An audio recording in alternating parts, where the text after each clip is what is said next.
One of my favorite parts of my job is the opportunity to get on weekly calls with each of our customers to talk about their account-based marketing strategy. One of the most common questions I get, no matter the size of the company or the industry they're in, is how do I allocate resources to support ABM efforts?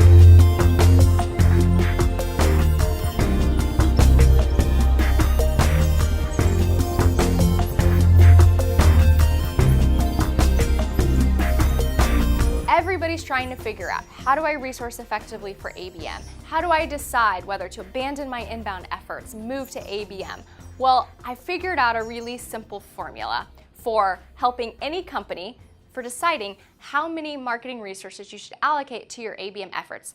And first point of truth is that it's not the same for every company. And the second point of truth is that typically it doesn't mean abandoning inbound for ABM. So today we're going to walk through the 4-step formula for deciding how you should allocate your marketing resources towards account-based marketing efforts. Let's start with the first question. The first question is, do you have a long and complex sales cycle? And for each of these questions, we're going to rate them on a scale of 1 to 10. So in my case, it might be that I would rate my sales cycle from a complexity standpoint a 6. Okay? Mark that one a 6. The second question is, do I have a relatively small target market? Do I sell just to the Fortune 1000? Do I sell just to the Global 2000? Or do I have an infinitely large target market? If I have a relatively small target market, that's going to be a 10 on this scale. If I have a large one, it's going to be a 1. So in this scenario, let's say I have an 8. I have a relatively finite target market. I have about 5 to 10,000 companies that I know are the best prospects for my particular product. Third question, do you rely on a few key wins to hit your revenue goal each year?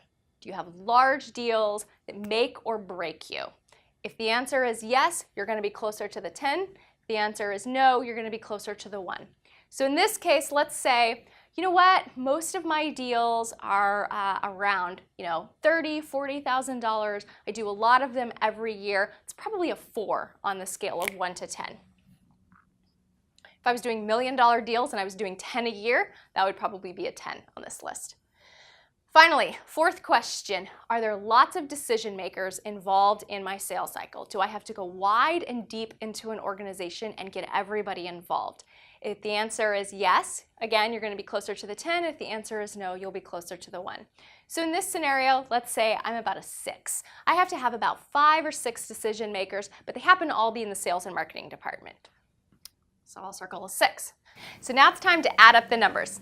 I've got 6, 8, 4, and 6, which together equals 24. The average score is a 6. So the way to calculate the formula is add a 0 and put a percentage next to your average. 60% of my efforts should be really focused on account-based marketing.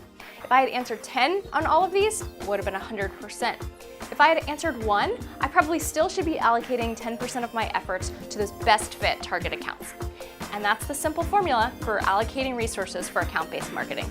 Keep your eyes out for more sales and marketing tips and tricks through our Whiteboard Wednesday series.